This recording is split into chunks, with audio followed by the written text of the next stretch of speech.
চলে গেলেন বেগম খালেদা জিয়া। ইন্না লিল্লাহি ওয়া ইন্না ইলাইহি রাজিউন। তিনি চলে যাবেন এই ধরনের একটা খবর আমরা খুব সহসা পাবো এটা অনুমান করা যাচ্ছিল গত দুদিন ধরে। চিকিৎসকরা তার অবস্থা এতদিন যেমন বলছিলেন খারাপ হলেও স্টেবল, তারা জানাচ্ছিলেন এবার যে দুদিন আগে থেকে যে অবস্থা খুবই বেশি সংকটের দিকে চলে যাচ্ছে। শুধু তাই না, তার পরিবারের সদস্যরা কয়েক দফা তার সাথে এর মধ্যে দেখা করে তাকে দেখতে গেছেন। তাতে বোঝা যাচ্ছিল দুঃসংবাদটা সম্ভবত খুব সহসাই আসবে। আর শুধু এটা না, তিনি এই দফা যখন অসুস্থ হয়ে হসপিটালে গেলেন, তার যে ধরনের শারীরিক জটিলতা ছিল এবং শেষ পর্যন্ত তাকে বিদেশে নেওয়ার মতো ফিটনেস না পাওয়া, সব কিছুই এক ধরনের ইঙ্গিত দিচ্ছিল তিনি সম্ভবত আর থাকছেন না।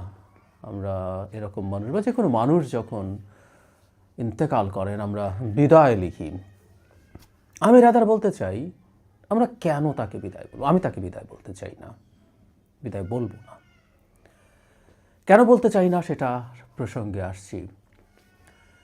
বেগম খালেদা জিয়াকে নিয়ে যখন এই ইনস্ট্যান্টলি কিছু কথা বলতে চাইছি, আমি জানি না কি বলতে পারবো। এত বড় একটা বর্ণাঢ্য রাজনৈতিক জীবন, এবং এটা বোঝাচ্ছি না তার রাজনৈতিক জীবনের সব কিছু শুদ্ধতম, সব কিছু সঠিক। এটা হয় না। আমাদের এই অঞ্চলে এক ধরনের প্রবণতা আছে, আমরা ক্যানোনাইজ করি, আমরা সন্তত্ব আরোপ করি কারো উপরে। না, বেগম খালেদা জিয়া একজন মানুষ ছিলেন, দোষে গুণে মিলিয়ে মানুষ ছিলেন।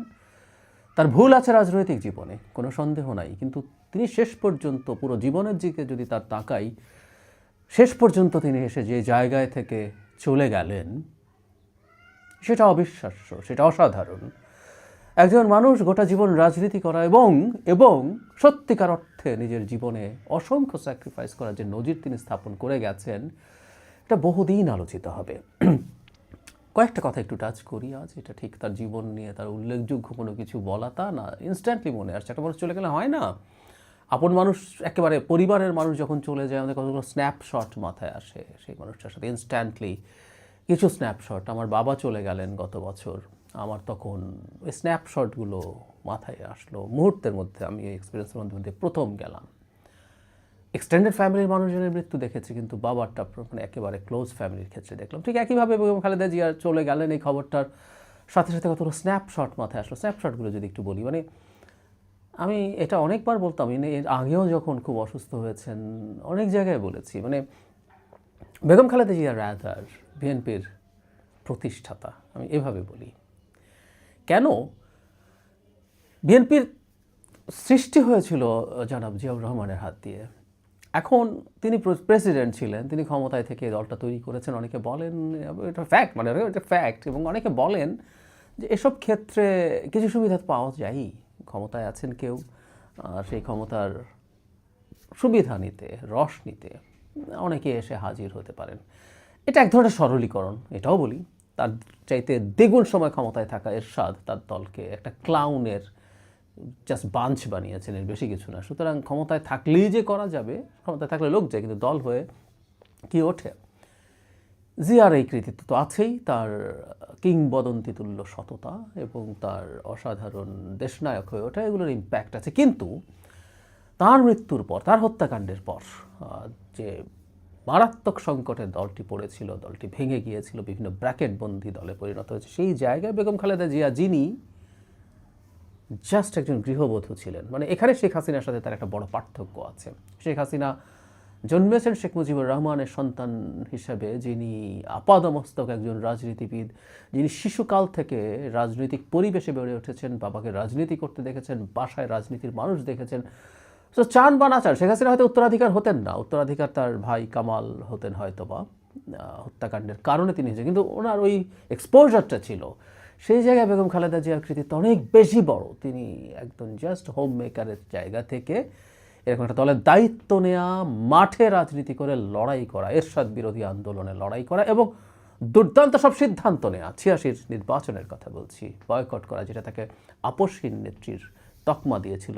কিন্তু যেটা হয় একটা গণতান্ত্রিক নেত্রী, প্রচুর আপসহীনতার যেমন নিদর্শন দেখিয়েছেন, তিনি আপোষও করেছেন, তাই না? তত্ত্বাবধায়ক সরকার ব্যবস্থা মেনে নিয়েছিলেন। ৯৬ নির্বাচন, বিতর্কিত নির্বাচন যেটার কথা বলা হয়, একতরফা নির্বাচন, আওয়ামী লীগ ছিল না, ওই নির্বাচনটা তাকে করতে হতো, কারণ ওই সময় আওয়ামী লীগ আর পার্লামেন্টে ছিল না। সো 2/3 মেজরিটি দিয়ে যে সংবিধান সংশোধন করবেন, সে অবস্থা তার ছিল না, কিন্তু নির্বাচনটা করে ফেললেন, করার পর তো থেকে যাওয়ার চেষ্টা করতে পারতেন না। সংসদ আসলো, তত্ত্বাবধায়ক বিল পাশ হলো, সেটা থেকে তিনি সংবিধানে অন্তর্ভুক্ত করে সরে আসলেন এবং পরে নির্বাচনে হারলেন। সো আপোষেরও প্রয়োজন যখন দেশ জাতির স্বার্থে দরকার হয়েছে, সেটাও তিনি করেছেন। কিন্তু ওই যে বললাম যে এরশাদ বিরোধী আন্দোলনে তিনি আসলে বিএনপিকে দল হিসাবে দাঁড় করিয়েছেন। বিএনপি শুধু সুবিধাপ্রাপ্ত কিছু মানুষ, সুবিধা চায় এমন কিছু মানুষের ক্লাব বলে কেউ কেউ বলার চেষ্টা করতেন, সেটার একেবারে বাইরে। শুধু সেটা না, এরপর তিনি ক্ষমতাচ্যুত হয়েছেন 96-তে, আবার 2001 সালে দলকে ক্ষমতায় নিয়ে এসছেন। এই সব কিছু তার জার্নির মধ্যেই আছে। সুতরাং এই দলটা আসলে তার দল, তার হাতে তৈরি দল, আমি এইভাবেই মনে করতে চাই। এটা অনেক বড় কৃতিত্বের জায়গা, এটা আমাদের ভবিষ্যতে এসব আসবেই। সরকার প্রধান হিসাবে তিনি অনেক অনেক কাজ করেছেন, গুরুত্বপূর্ণ কাজ। বাংলাদেশের যে অর্থনৈতিক ভিত্তি তৈরি হয়েছে সেগুলো 91-96 সরকারের সময়ই মানে রাদা শুরু হয়েছে তার অধীনে কাজ করা একজন অর্থমন্ত্রী সাইফুর রহমানের হাত ধরে। তিনি নারী শিক্ষা নিয়ে অবিশ্বাস্য সব কাজ করেছেন, নারীদেরকে শিক্ষিত করে তোলা, তাদেরকে স্কুলে আনা নিয়ে, এই মানে খুবই খুবই খুবই অসাধারণ। আমাদের মতো একটা রক্ষণশীল ইসলামী মূল্যবোধের সমাজে এই কাজগুলো করা অকল্পনীয় রকম সুন্দর। আপোষহীনতার একটা অসাধারণ নজির তিনি 2007-08 যে তত্ত্বাবধায়ক সরকার হয়েছিল সে সময় দেখিয়েছিলেন, এবং তাকে দেখে শেখ হাসিনা পর্যন্ত সাহসী হয়ে উঠেছিলেন। তত্ত্বাবধায়ক সরকার আসার সাথে সাথে শেখ হাসিনা পালিয়ে গিয়েছিলেন চিকিৎসার নামে। বেগম খালেদা জিয়াকে দেশ থেকে বাইরে পাঠিয়ে দেওয়ার ব্যবস্থা হচ্ছিল, এবং গেলে দুজনের কেউ আর আসতে পারতেন না। তখন যে প্ল্যান ছিল -2 সেটা হয়ে যেত। বেগম খালেদা জিয়া যেতে অস্বীকৃতি জানান এবং তাকে দেখে সাহসী হয়ে ওঠেন শেখ হাসিনা। তিনি ফিরে আসেন। শেখ হাসিনার কৃতজ্ঞ থাকা উচিত শেখ খালেদা জিয়ার কাছে। এরপরে যে জায়গাটা আসলে মানুষকে সবচেয়ে বেশি আপ্লুত করেছে, যে জায়গাটা তার আগে সরকার প্রধান হিসাবে থাকা তার ভুল, তার ছোট বড় ভুল আছে, সত্যিকার অর্থেই আছে। আজকে ওনার চলে যাওয়ার দিনে আমরা ভুল নিয়ে আর কথা না বলে, কিন্তু একটা ইতিহাসের চরিত্র, একটা বাংলাদেশের সবচেয়ে বড় পদে থাকা, প্রধানমন্ত্রী পদে থাকা একজন মানুষের ভুলভ্রান্তি নিয়ে রাজনৈতিক আলাপ হতে হবে। এগুলো আমাদের ভবিষ্যতে চলার পথ সঠিক করার জন্য লাগবে। পরবর্তীতে যখন শেখ হাসিনা এসে সব দখল করে নিতে শুরু করেন, তারপর তার অকল্পনীয় সংগ্রামের আবার একটা নজির। কিন্তু তিনি পালিয়ে যাননি, দেশ ছেড়ে যাননি। উনি একটা কমফোর্টেবল লাইফ পেতে পারতেন।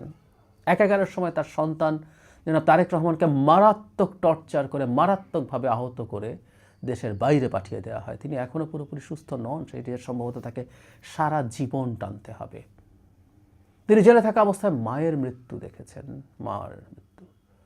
তিনি অফিসে অবরুদ্ধ থাকা অবস্থায় তার সন্তানের মৃত্যু, 2 সন্তানের 1 সন্তানের মৃত্যু দেখেছেন।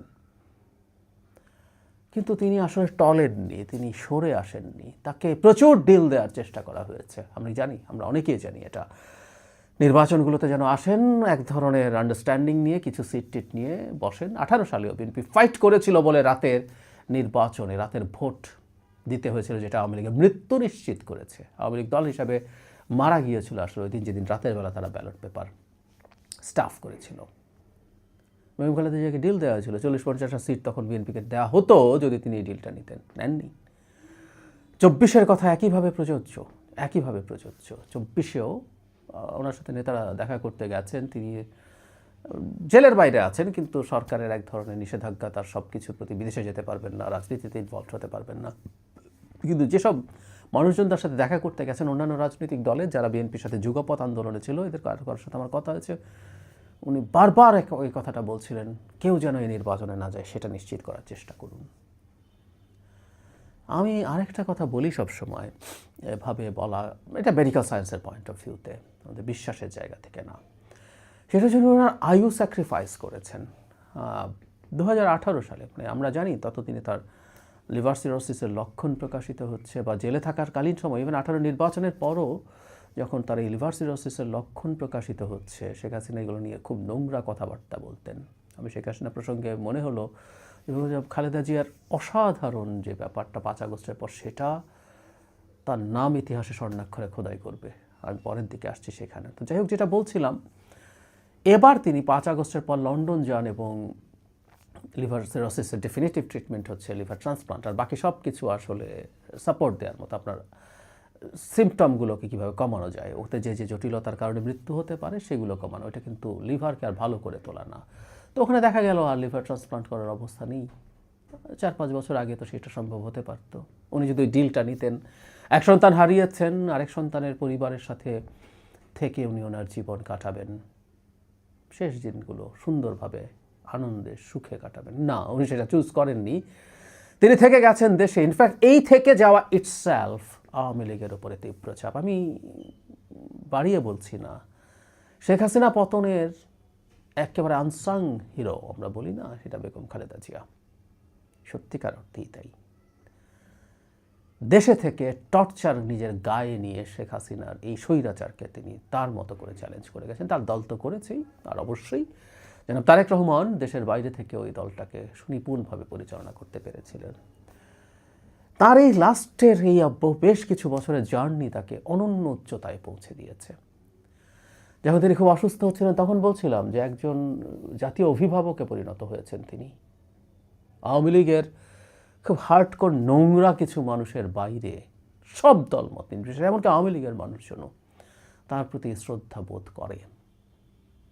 সবার কাছ থেকে শ্রদ্ধা তিনি দেখে তারপর বিদায় নেন। আমি এভাবেও বলেছি যে আওয়ামী লীগের কৃতজ্ঞ থাকা উচিত যদি তাদের ন্যূনতম কৃতজ্ঞতা বোধ থাকে, এবং এখানেই এসে তিনি অসাধারণ এক মাইল ফলক তৈরি করলেন। 5 তারিখের পর যে পরিমাণ অত্যাচার তার উপরে করা হয়েছে, এবং অভিযোগ আছে তাকে পরিকল্পিতভাবে এমন সব ঔষধ দিয়েছে, এমনিতে তার লিভারের সমস্যা আছে, যেগুলো লিভারের হেপাটোটক্সিক ড্রাগ বলে, যেগুলো তার লিভারকে আরও ক্ষতিগ্রস্ত করতে পারে, পরিকল্পনা করে এগুলোকে অ্যাগ্রাভেট করা হয়েছে। সেটা বাদ দেই, বিনা কারণে তাকে জেলে রাখা হয়েছে, বন্দি করা হয়েছে, তার দলের উপরে অত্যাচার নিপীড়ন হয়েছে, তার সন্তানের বিরুদ্ধে মিথ্যা মামলা দিয়ে দেশে আসতে দেওয়া হচ্ছে না। এই সব কিছুর পরও 5 আগস্টের পর আমরা এক ফোঁটাও প্রতিশোধমূলক কথা, প্রতিশোধ পরায়ণমূলক বক্তব্য, একটু ক্ষুব্ধতা, একটু রাগ, আমাদের কিন্তু রাগ থাকে, আমাদের ক্ষোভ থাকে, এগুলো আমাদের ইনবর্ন ইনস্টিংক্টস, এগুলো আমাদের ইড, আমাদের প্রতিশোধ পরায়ণতা আছে, আমরা মানুষ হলে আছে, কম বেশি আছে, কিন্তু অনেকে আমরা নিয়ন্ত্রণ করে ফেলে, সেই জায়গা থেকে উঠে আসতে চেষ্টা করি। তিনি সেটা চেষ্টা করেছেন। তিনি আহ্বান জানিয়েছেন দেশের শান্তি শৃঙ্খলা বজায় রাখার জন্য, আওয়ামী লীগের ব্যক্তি স্থাপনার উপরে হামলা না করার জন্য। আওয়ামী লীগের ন্যূনতম মনুষ্যত্ব আওয়ামী লীগের লোকজনের থাকলে তারা বেগম খালেদা জিয়ার প্রতি কৃতজ্ঞ থাকতেন। তাদের একটু নেই অবশ্য। 5 তারিখের পরই এই কৃতজ্ঞতা শেখ হাসিনারই জানানো উচিত ছিল। ওরা জানাবেন না, কিছু আসে যায় না, কিন্তু এই দেশের জনগণ দেখলো, জাতি দেখলো, এই জাতি দেখলো। শুরুতে বলছিলাম বেগম খালেদা জিয়াকে কেন বিদায় জানাবো, আসলে কেন বিদায় জানাবো? বিদায় জানাই না। উনি দেহান্তরিত হয়েছেন, কিন্তু উনি যা যা করে গেছেন এগুলো আমরা ক্রমাগত আমাদের আলোচনার মধ্যে রাখবো, আমরা ইন্সপিরেশন নেব। ওই যে বলছি তার কিছু ভুল আছে, সেই ভুল থেকেও আমরা শিখব। ক্রমাগত তিনি আসতে থাকবেন, তাকে নিয়ে আমরা একাডেমিক ডিসকোর্সের মধ্যে ঢুকে যাব। তো যে মানুষটাকে আমরা আমাদের রাষ্ট্রীয় জীবনে প্রতিটা ক্ষেত্রে কাজে লাগাবো, ব্যবহার করব, তার চিন্তাকে, তার দর্শনকে, তার আচরণকে, তার কাজকে, আচরণের কথাও বলছি, এরকম আপাদমস্তক একজন ভদ্র মানুষ, মানে সৌজন্যবোধের মানুষ, কেউ কোনোদিন তাকে রেগে কথা বলতে দেখেছে আর জীবনে 1-2বারের বেশি ঘটেনি। তাও কত, সেটা তার কম্পিটিটর শেখ হাসিনার মানদণ্ডে সেগুলো কিছুই না। তো এই সব কিছু আসবে, সব কিছু চলবে। বেগম খালেদা জিয়া বিদায় নিচ্ছেন না, উনি থাকবেন বাংলাদেশের এই পলিটিক্স যতদিন থাকবে, বাংলাদেশ যতদিন থাকবে, তার দল যতদিন থাকবে, না থাকলেও আলোচনা হবে।